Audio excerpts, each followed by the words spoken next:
সদ্য জেল থেকে জামিনে মুক্তি পেয়েছেন আম আদমি পার্টি প্রধান তথা দিল্লির মুখ্যমন্ত্রী অরবিন্দ কেজরিওয়াল। মুক্তি পেয়েই প্রধানমন্ত্রী নরেন্দ্র মোদীর বিরুদ্ধে স্বৈরতন্ত্র চালানোর অভিযোগ করেন কেজরিওয়াল। এই আবহেই রবিবার কলকাতায় নো ভোট টু বিজেপি প্রচার চালানো হলো আম আদমি পার্টির পক্ষ থেকে। এসপ্ল্যানেড মেট্রোর 5 নম্বর গেটের সামনে উপস্থিত হন আপের সদস্য সমর্থকরা।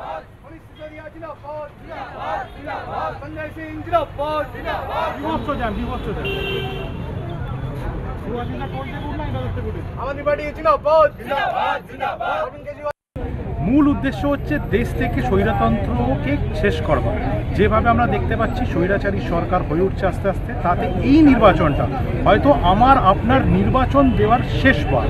তো যাতে এইটা আমাদের নির্বাচন দেওয়ার শেষবার না হয়, তাই জন্য আমাদের আর্জি বিজেপিকে একটিও ভোট দেন। নির্বাচন দেওয়ার শেষবার কেন বলছেন? আপনি যদি দেশের আজকে অবস্থা দেখেন, তাহলে আপনি দেখবেন প্রতি মুহূর্তে আস্তে আস্তে যে জিনিসগুলো ছাপানো হচ্ছে, এবং এখন একটা পরিকল্পনা চলছে, ষড়যন্ত্র চলছে কিভাবে এক দেশ এক নেতা চাপিয়ে দেওয়া হবে। এই দিন কিন্তু বিজেপি ক্ষমতায় এলে এরা সংবিধান বদলাবে, এরা গণতন্ত্র শেষ করবে, স্বৈরতন্ত্র অফিসিয়ালি শুরু করে দেবে। আগামী দিনে কি আপনারা কোনো বড় পদক্ষেপ নেওয়ার কথা ভাবছেন? আপাতত ভোটের আলোচনা চলছে, ভোট চলছে, যার জন্য আমরা এখন রাস্তায় প্রত্যেকটি জেলায় জেলায় ঘুরে মানুষের কাছে এই আবেদনই জানাচ্ছি, বিজেপিকে একটিও ভোট না। আরেকটা বিষয়, যেই সময় লোকসভা নির্বাচন চলছে সেই সময় বঙ্গে এসেছেন মোদি। 4টি জনসভা আজকে তার রয়েছে এবং তার মধ্যে 3টা এখন শেষ হয়ে গিয়েছে, আরেকটি হচ্ছে। সেখানে তিনি তার প্রকল্পগুলো তুলে ধরছেন।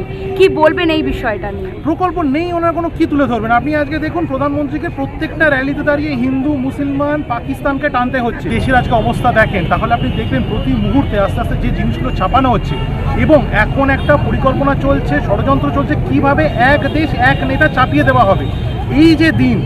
এই দিন কিন্তু বিজেপি ক্ষমতায় এলে এরা সংবিধান বদলাবে, এরা গণতন্ত্র শেষ করবে, স্বৈরতন্ত্র অফিসিয়ালি শুরু করে দেবে।